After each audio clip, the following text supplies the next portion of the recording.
Hello there, everyone, and welcome to the Real Life Process Podcast. My name is Teresa McCloy, and I am so glad to be with you here on this episode.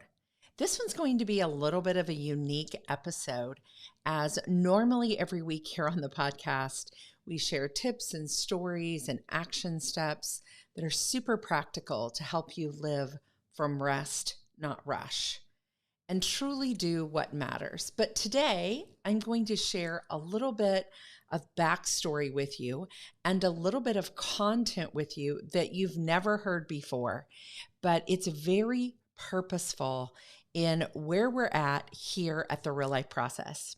So I just want to come and share with you from my heart, and I'm actually going to read to you today from the book Do What Matters, our brand new book that is now out on Kindle and will be out in paperback November 1st.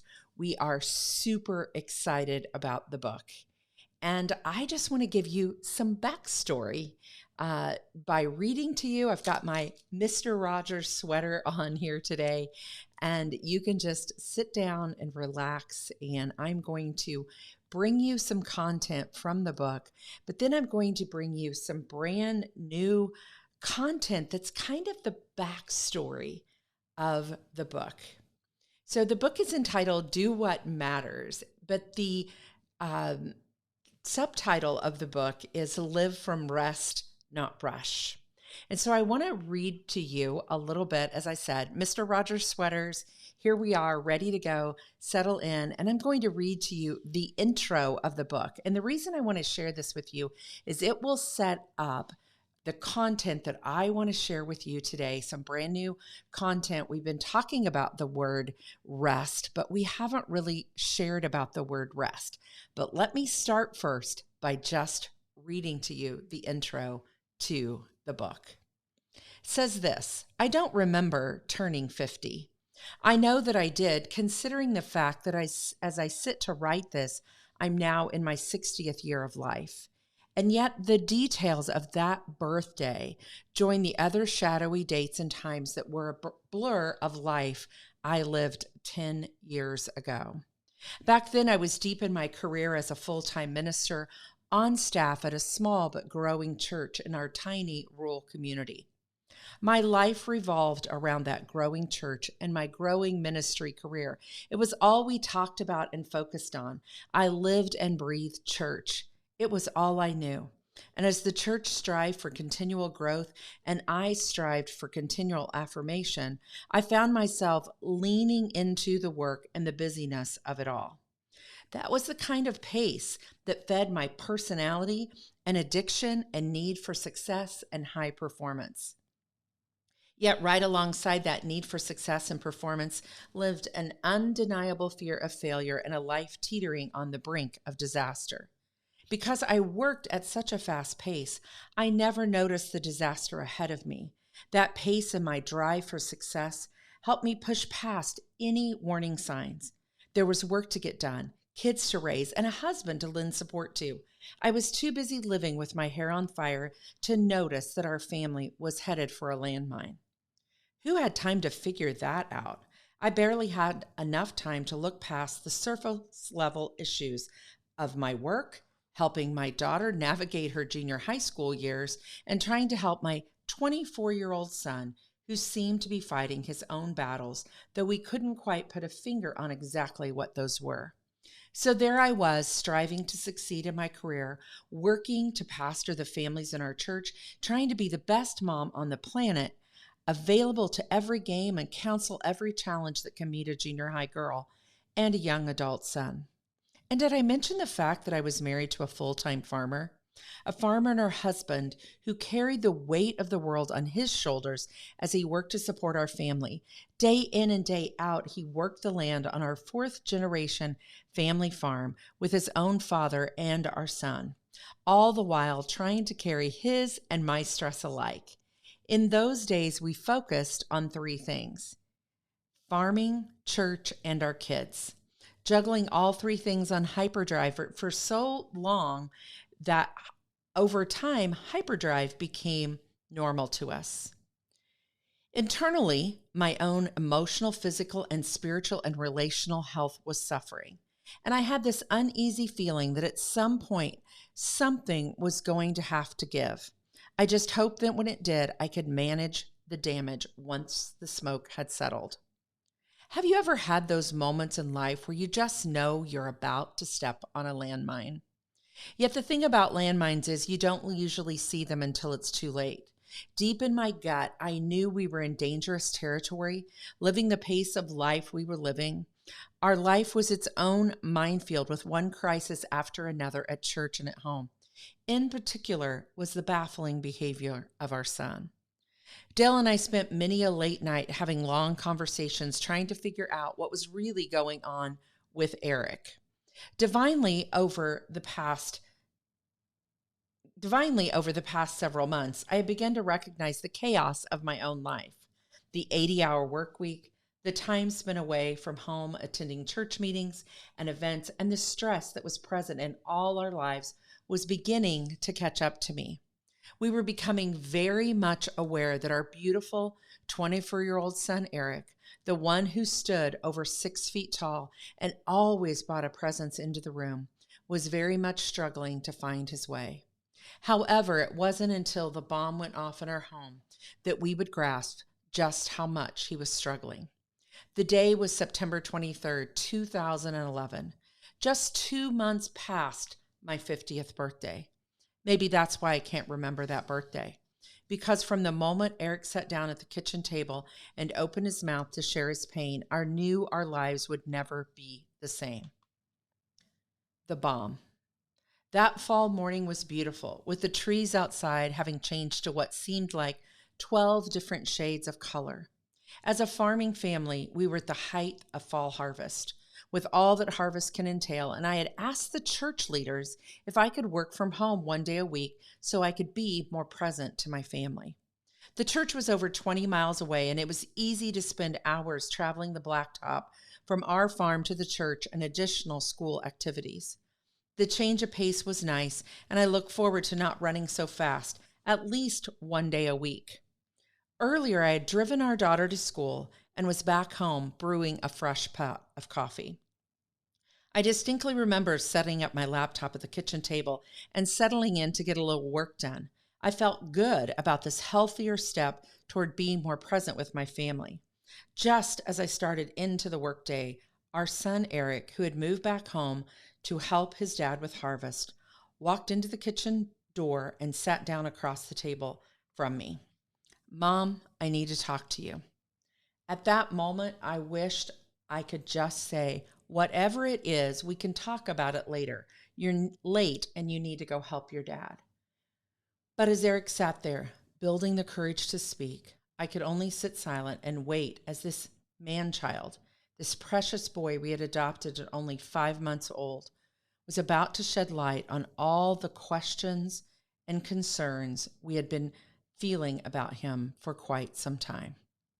You know that moment in life that seems to shift into slow motion and the music builds like in a really bad movie? This was that moment for me. As I braced for his words, I knew this was a time for listening and nothing more. With tears gathering in the corners of his eyes, finding his way down his handsome face, and with a trembling voice and his whole body shaking, he simply said, "Mom, I'm addicted to heroin. I'm scared to death, and I don't know what to do." Of all the things Eric could have told us, this is not what we were expecting. We knew he was drinking some and going through a scary amount of money, which he attributed to gambling. We knew he was struggling emotionally, physically, and spiritually. But drug addiction and heroin? How? When? Where? We'd asked many times about drugs, and just as many times he had denied it, and we believed him. We believed him because he was our son, and we loved him more than life itself.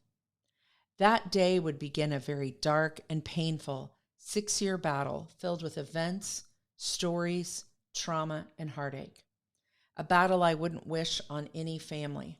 A battle that would fling shrapnel on anyone and everyone who was close and leave our family walking wounded for a very long time. And in my then typical fashion, Not yet knowing how to live any differently, I decided I needed to do something, anything to fix this and get us back to normal as fast as possible. I was positive I could work my way through this, but first I just had to get through the day. After promising Eric that I would get him the help he needed, I sent him out the door to help his dad with harvest. My brain needed time to process what had just happened. I had always been my son's biggest advocate through his years of school as he faced ADHD, making sure he graduated from high school and at least tried college. Dale had taught him how to farm, and Eric was a good farmer, taking naturally to the hard work and demands of the farm. He proudly worked beside his dad and grandpa. Yes, I could fix this and gain back the control that had been temporarily lost with Eric's life-shattering declaration. And like a shell-shocked survivor, I scrambled to pick up the pieces of our shattered family, making calls, seeking out resources, struggling to make sense of a world that we had never planned on visiting. Less than 24 hours later, we were driving our 24-year-old son to the first of many, many treatment centers. And I share that intro to the book with you so that you can get a taste of what I want to share with you in content today. Things had to change. Things had to shift in my life. I had to learn to live from rest, not rush. And I wish that I could tell you that that story had a happy ending. But unfortunately, if you've listened to the podcast for very long, you know that we lost our son, Eric, to addiction in 2017. It was actually 5 years ago, just a few weeks ago, as I record this podcast. But what I want to share with you today in content is some of the things that were a part of that story. When I finished the book back in January of this past year and we're waiting for it to release in just a few weeks, I realized that the word rest was such an important word in my journey. And so today I want to share with you here on the podcast some of the content that I have learned about what is rest, because you'll notice in that story that I just shared with you that there are 4 very real things that are going on in just that little intro chapter and in the first 2 or 3 chapters of the book. And these 4 things were 4 very real things that were happening to myself and actually to our entire family. And the first one was that we didn't have very healthy relationships. I was pretty codependent with my son. I thought that I could fix everything in my kids' lives. And I was trying really hard to manage it all. And in that, sometimes I was trying to manage people. The other thing I did not know was how to be connected to all 3 centers of energy or intelligence that I had. It was very unstable. My body was going through a lot of trauma. My head was spinning most of the time. And my heart, my emotions were not being expressed in healthy ways. So that head-heart-body connection that I believe I have learned the most about through the tool of the Enneagram. But I believe that God designed in us and put in us all 3 of those centers. I was very unstable in those centers. I also didn't know how to slow down. Even in that little intro story, you hear me just speeding up and what could I do and doing the next thing. And I had just been introduced to learning some spiritual practices, but I hadn't yet applied them into my life. And I talk about those later in the book. And then my time was very out of control. I wasn't managing my time well.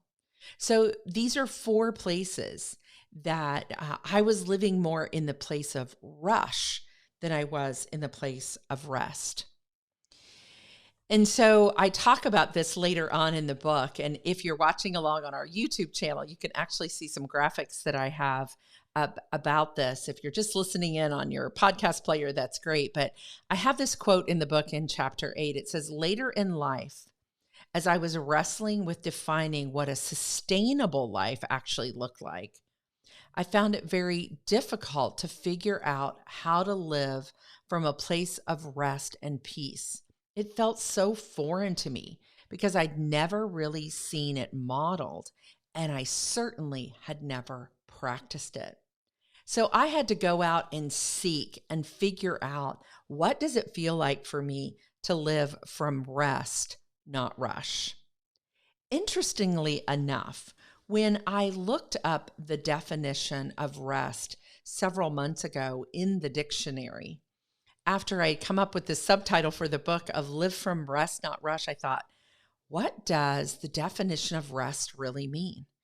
And the definition of rest, strangely enough, is just the act of ceasing work or movement in order to relax, refresh oneself, or recover strength. And I thought, how odd that is, that that's the best definition of rest that we can come up with. Because I think it has to be something that's measurable, something that's tangible. It's not just about going on a vacation and working really hard for 2 weeks and then coming back and having more work to do. It's not just ceasing from work. It has to be more than that. So here's what I did some investigation on to figure out, how am I living differently now? Why is it that I can do what matters? Like the title of the book says, why is it that I can do those things and I can still be very productive, very healthy? But what has changed in my life that says I can live from rest, not rush? And how can I help others do the same? And here's what we came up with. Here at the Real Life Process, the definition of rest is we have healthy relationships. That's something measurable. Doesn't mean our relationships will be perfect, but they're healthy. We're living in full circle energy, head, heart, gut connection. We are intentionally taking time to slow, and we are purposeful with our time. When those four things are happening, I live in a place of internal rest and not external rush. And it really is what's internal for me. How are God and I partnering together to have healthy relationships, full circle energy, time that I'm pulling away and intentional slowing, and very purposeful time. So I want to explore that just a little bit and talk just a little bit more about even the full definition of rest that we have here at the Real Life Process. And maybe this will resonate with you. So I'm going to read this a couple of times, and then I have it visually on the YouTube channel if you want to see it over there. But it says, when I live from rest, my internal being and external doing are aligned and congruent. I am present in my relationships, aware of my energy, engaged in intentional rhythms, and purposeful in how I use my time. Let me say that one more time. When I live from rest, my internal being and external doing are aligned and congruent. I am present in relationships, aware of my energy, engaged in intentional rhythms, and purposeful in how I use my time. I love when I read through that, and I love that definition of rest. That means I can do what matters from that place, from an internal being. That's that real self piece, knowing who I am. And then externally, that's the whole real life process. Because it's aligned and congruent, then I can break it down and move forward with the areas that I want to move forward with. And I can be present in the relationships. I can know that my energy, whether it's I'm speeding up in my head, or I need to step back and take care of my body, or I need to be in touch and express my emotions. I can be aware of all those things. And then I can have intentional rhythms of slowing. You hear us talk all the time here at the Real Life Process about retreats, about weekends away, about days of rest. I just want to encourage you to engage in those rhythms. One day a week where you're taking a day of rest. One time a week that you're getting in touch and reviewing your week. Once a quarter or so where you're stepping away in a longer time of retreat. And then being very purposeful in how you use your time. For us, that's our component number 3, where we talk about the 4 different blocks of time. And we go into this whole process in this new book that we have, Do What Matters. But if we don't know what rest is, if we don't get the definition of rest, that rest is these 4 things: healthy relationships, that's the R; full circle energy, that's the E; intentional slowing, that's the S; and purposeful time, that's the T. That's how I live it out in my life. So this word rest is super important to you, for you to be able to define what that feels like for you, to be able to check in at those 4 places. How are my relationships this week? How are they this month? How am I in my head, my heart, my body? When was the last time I stepped away and took a day off and intentionally slowed down? Or how do I have that rhythm even throughout my day, where I break for lunch instead of working at my desk? Or where I go out and I walk around my office building or walk around my house so I get outside and intentionally slow my mind down? Do I have times in the morning, in the evening, where I intentionally slow down? Those rhythms and routines are so important to that intentional slowing. And then how do I purposely order and align my days? When I really started thinking about living from rest, not rush, and I said, this is the subtitle of the book. This is how we do what matters. I just think it's so important to be able to check in at those 4 places. That's what's made the difference for me. As I shared with you the first part of the book and the intro to the book, I hope it encourages you to say, things can be very difficult sometimes. But if I'm grounded, if I'm internally grounded inside, in here, in my gut, then I can live it out, being to doing. So I just want to encourage you, go back, check in with these 4 places, see what you think about where am I at as I learn to live from rest, not rush. And we encourage you to go out, and the book is out there. It's available. We'd love for you to pick up a copy of the book. You can go to dowhatmattersbook.com. You can read the entire book. You can hear more about my story, but you can get introduced to the 4 components of the real life process. How can I do this differently? How can I make every day an extraordinary day, even if it feels like a super ordinary day that's tough, that's hard? I want to encourage you that it's possible to live from rest, not rush. We have a couple of new resources that are also coming out as we introduce the book. You can go to the reallifeprocess.com and you can download a very, very practical guidebook that's absolutely free. It's a new free resource that we have there, the reallifeprocess.com. You can go to dowhatmattersbook.com and pick up a copy of the book, and also see how you can be a part of a bunch of free resources that we have if you pre-order the book now.